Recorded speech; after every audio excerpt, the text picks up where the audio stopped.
Plastik telah digunakan secara massal di seluruh dunia sejak mulai diperkenalkan pada tahun 1862. Plastik bisa diubah dalam berbagai bentuk dan fungsi dan telah merevolusi produksi barang konsumsi dan komersial. Masyarakat terlalu banyak menggunakan plastik, akhirnya mikroplastik menjadi banyak. Mikroplastik ini baik bahannya ataupun bahan aditifnya adalah bahan berbahaya dan beracun, dan mikroplastik ini juga akan menjadi inang antara untuk bahan berbahaya dan beracun, ya. Maka dengan penggunaan plastik yang banyak, maka berarti kita sudah mencoba untuk bunuh diri.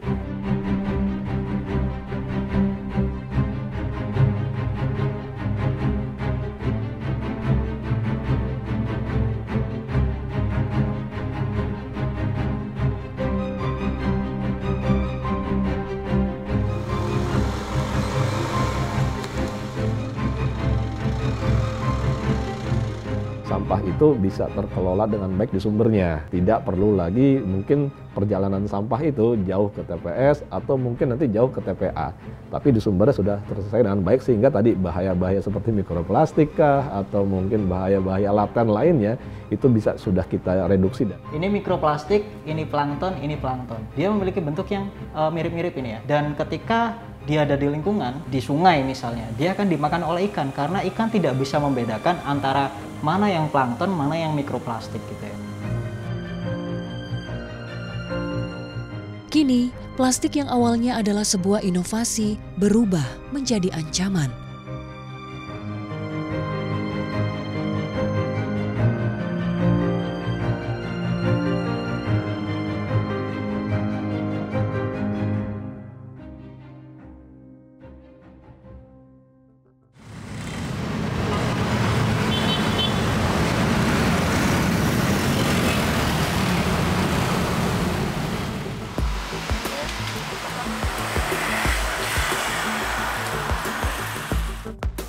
Mikroplastik, partikel plastik yang sangat kecil, tak terlihat oleh mata telanjang, tetapi kini ada di mana-mana. Mikroplastik tersebar di udara yang kita hirup, tanah tempat kita pijak, hingga air yang kita minum.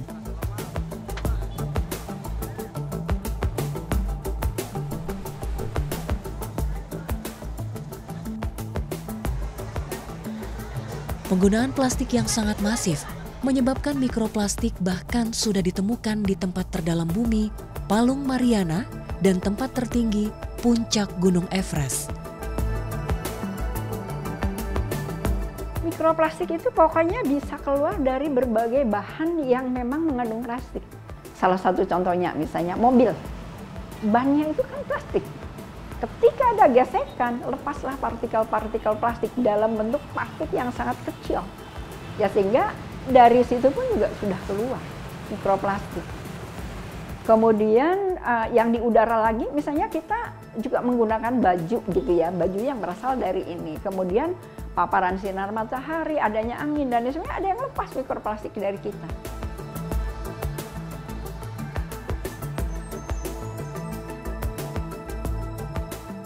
Belum lagi dari plastik yang tadinya makroplastik, katakanlah misalnya bekas membawa apa, kan sekarang ini hampir semua barang itu dibungkusnya dengan menggunakan plastik. Misalnya katakanlah itu dibuang ke tempat sampah, kemudian terurai karena berbagai ada terutama fisik, kimia, dan biologi. Akhirnya ada partikel-partikel kecil. Partikel kecil ini kan mudah sekali lepas ke udara. Sehingga akhirnya udara kita itu rata-rata memang ada terkontaminasi oleh mikroplastik. Sehingga setiap saat kita bisa menghirup itu ya mikroplastik yang ada di udara. Semua hewan darat yang bernapas dengan menggunakan paru-paru, termasuk juga manusia, itu akhirnya bisa menghirup udara yang sudah terkontaminasi mikroplastik.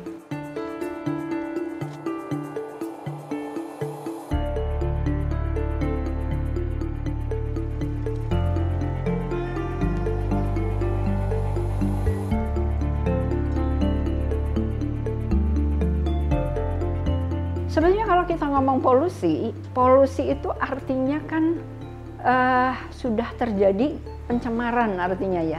Di situ ada ambang batas, ada baku mutu. Nah, kenyataannya sampai hari ini kita masih belum ada. Jadi selama baku mutu belum ada, nggak bisa kita katakan itu tercemar.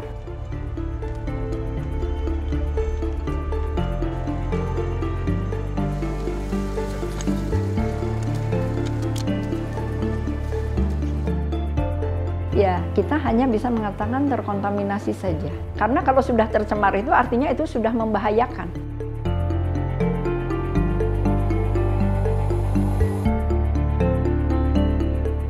Jakarta, salah satu kota besar di Indonesia, menghadapi permasalahan dalam pengelolaan sampah. Pada tahun 2022, Jakarta menghasilkan lebih dari 7.500 ton sampah setiap harinya. Dengan sampah anorganik sebanyak 3.749,84 ton. Masalahnya, sebagian besar sampah ini tidak dikelola dengan baik dan memiliki potensi besar untuk terurai menjadi mikroplastik tanpa kita sadari. Di Jakarta ini mayoritas sampah itu berasal dari sampah rumah tangga. Dan sampah jenis sampah rumah tangga artinya sampah itu bentuk atau jenisnya sampah rumah tangga tetapi berada di kawasan-kawasan. Sampahnya sama seperti sampah rumah tangga. Dan dari sampah rumah tangga itu memang mayoritas itu sampah mudah terurai. Kalau berdasarkan kajian kita di kisaran 50-55%, yang mudah terurai 45% itu yang dapat didaur ulang dan selebihnya itu B3 dan residu.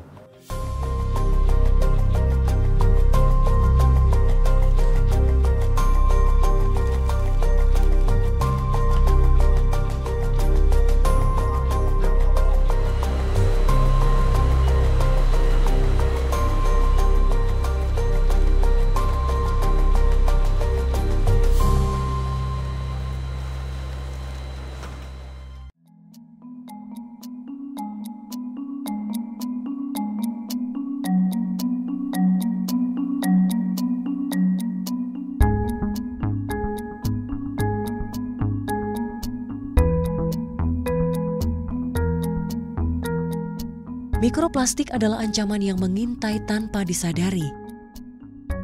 Meski saat ini statusnya hanya terkontaminasi, potensi bahaya dari mikroplastik sangat besar. Setiap partikel ini membawa bahan kimia berbahaya.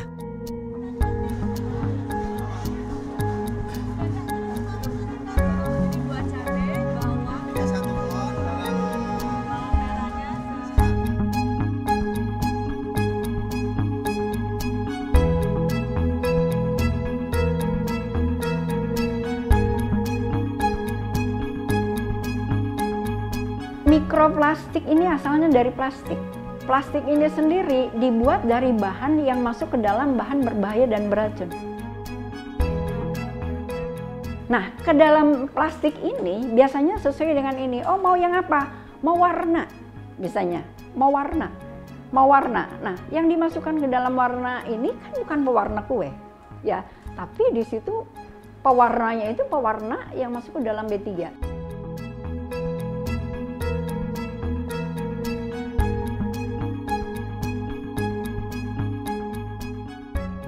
Plastiknya ini menjadi lentur, karena kalau kaku kan susah ya, kan karena ada plastiknya kalau untuk bungkus-bungkus kan yang lentur, gitu ya. Jadi biasanya menggunakan lagi nonil panel misalnya ya, menggunakan petalat, kemudian bahan-bahan yang lainnya yang ditambahkan yang kita istilahkan dengan bahan aditif ini rata-rata B3. Ya, sehingga ketika kita mengkonsumsi mikroplastik ya, mikroplastiknya sudah B3 ditambah bahan aditifnya juga B3.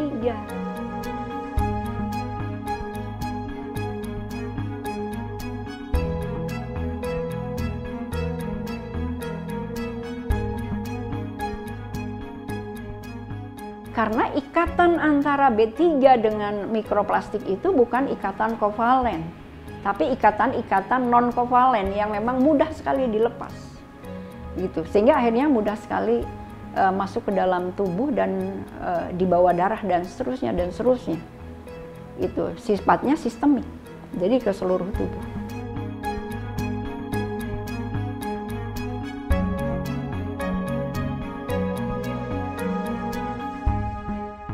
Ternyata pada mikroplastik ini dia sebagai inang antara untuk B3 yang lain.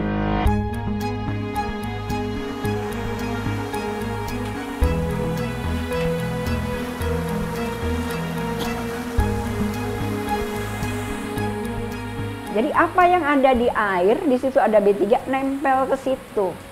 Nempel ke situ berikatan dengan ini, sehingga ketika kita mengkonsumsi mikroplastik itu, bahayanya bukan hanya dari mikroplastik, tapi dari B3 yang menjadi aditifnya itu sendiri ditambah dengan yang ada di lingkungan yang nempel. Gitu. Sehingga masuknya ke dalam tubuh itu B3-nya akan lebih banyak. Sehingga akhirnya penyakit degeneratif ini akan muncul. Nah, tipis-tipis ini adalah mikroplastik jenis filamen ya, film yang berasal dari plastik-plastik tipis. Pokoknya penyakit-penyakit degeneratif deh kalau dari B3 ini ya. Ke saraf, ke ginjal, ke hati, ke limpa, dan hampir semua itu akan kena.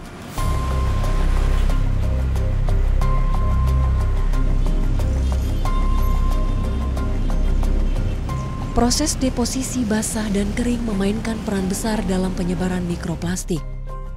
Deposisi kering terjadi ketika partikel mikroplastik tertarik gravitasi bumi, jatuh ke tanah, dan menyebar di daratan. Sebaliknya, deposisi basah terjadi saat hujan mencuci partikel-partikel ini dari udara dan menurunkannya ke ekosistem perairan. Dengan demikian, mikroplastik akhirnya mengontaminasi air, tanah, dan pada gilirannya masuk ke rantai makanan kita.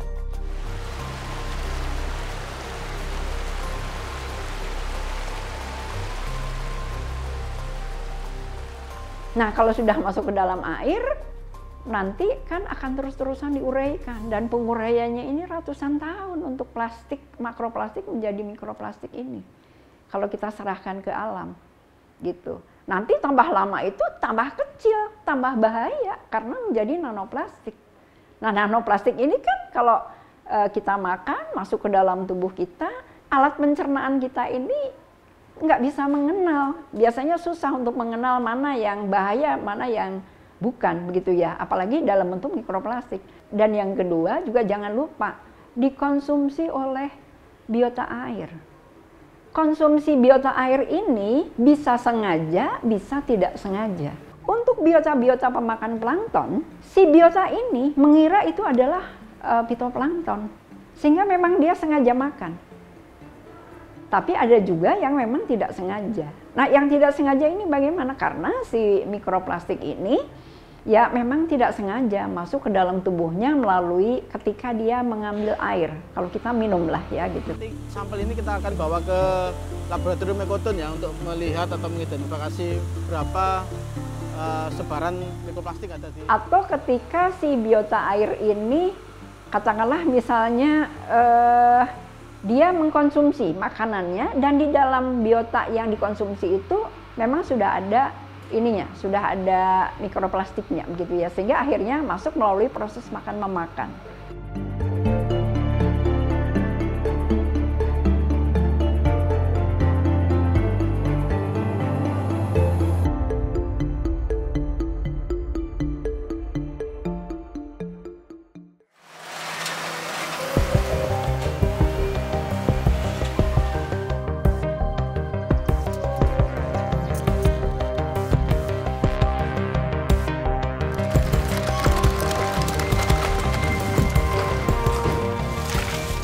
Melalui inisiatif Jakarta Recycle Center, Jakarta mencoba mengatasi masalah sampah dengan berfokus pada pengelolaan sampah secara efisien sejak awal dari sumbernya.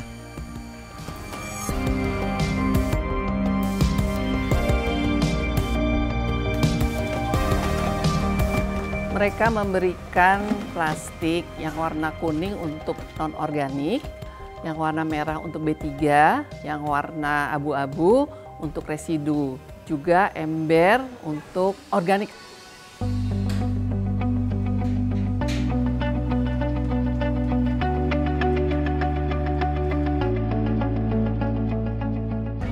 Memang awal-awalnya mungkin ada beberapa yang masih tercampur antara organik sama non-organik.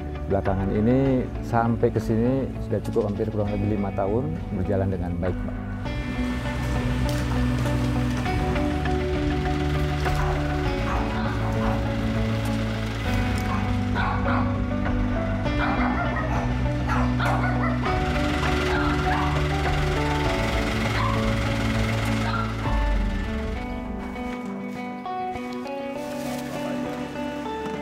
Mereka ada yang menunggu dengernya mobil sampah, mereka keluar bawa sampah.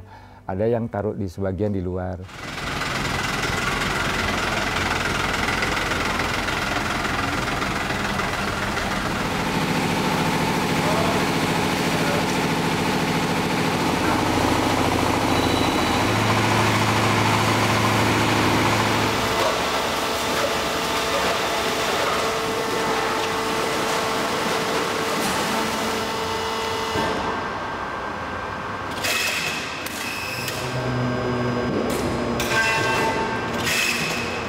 Jakarta Recycle Center atau JRC itu saat ini sudah ada satu lokasi ya di Kecamatan Pesanggerahan. Itu saat ini mengelola sampah yang berasal dari 6 model area. Kalau kita bisa sebut mungkin 6 RW atau 6 model area tadi.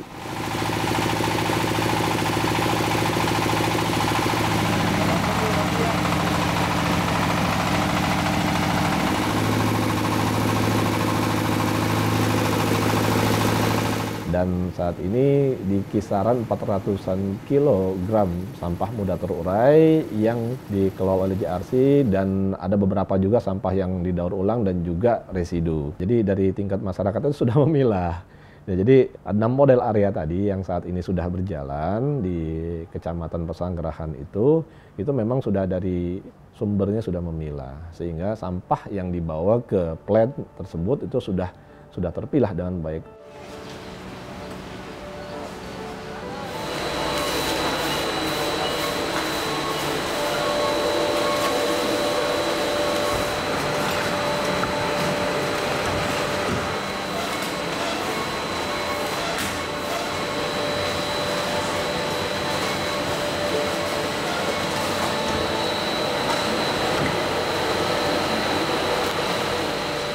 Selain itu, Jakarta juga menghadirkan TPS 3R yang menggantikan TPS tradisional yang hanya berfungsi sebagai tempat penampungan sementara sebelum diangkut ke TPA Bantar Gebang tanpa ada perlakuan khusus.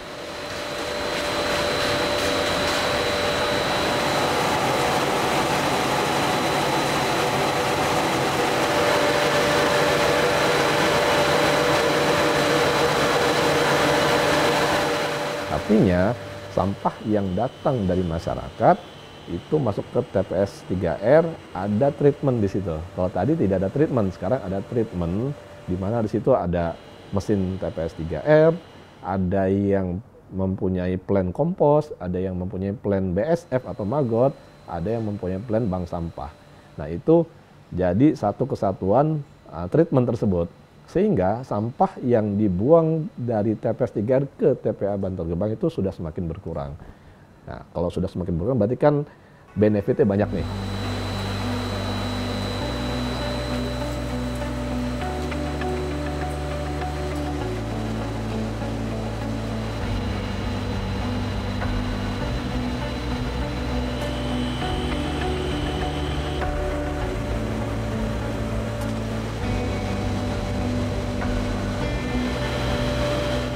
Tadi sampah yang datang dari warga ke TPS 3 itu diolah dengan maksimal mungkin, dengan optimal mungkin. Artinya sampah yang masuk tadi ada di pengolahan awal atau pemilahan awal. Memang kalau kita bicara pemilahan tadi ya, hakikat pengolahan sampah itu pemilahan sampah. Ya, mayoritas kalau kita lihat sampah dari masyarakat yang datang, yang diangkut petugas gerobak, itu sampahnya masih bentuk kantongan plastik, masih bentuk karungan gitu. Jadi belum ada pemilahan yang maksimal di tingkat sumbernya.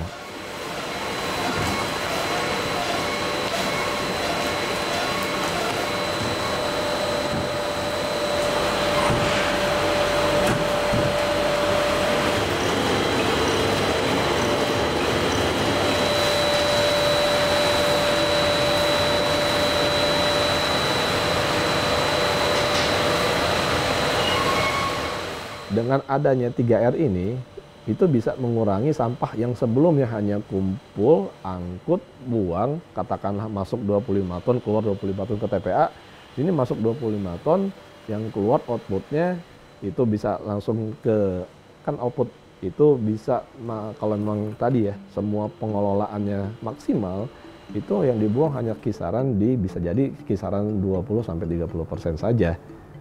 Artinya sudah sedikit nih yang berkurang yang dibuang ke TPA Bantar Gebang.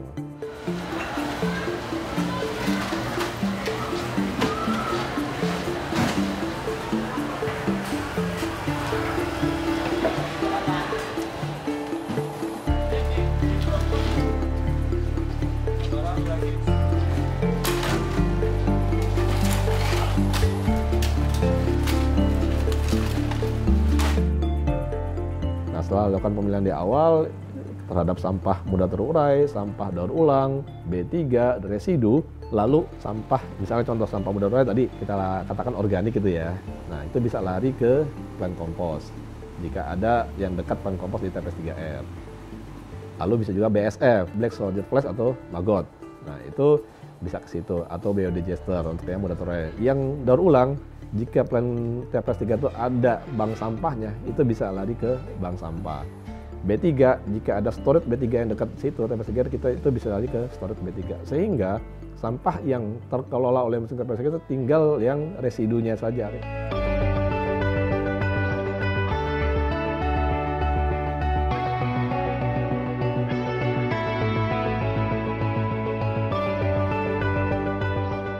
Karena kalau kita berharap hanya kepada kumpul angkut buang, paradigma kumpul angkut buang, itu kita akan selamanya seperti itu dan akan selamanya kita tidak baik dalam pengolahan sampah. Kalau misalnya kumpul angkut buang, sekarang TPA Bantar Gebang kalau kita sama-sama ketahui sudah penuh. Jadi berhati-hatilah menggunakan plastik, seirit mungkin kalau memang bisa tidak menggunakan plastik, jangan gunakan plastik.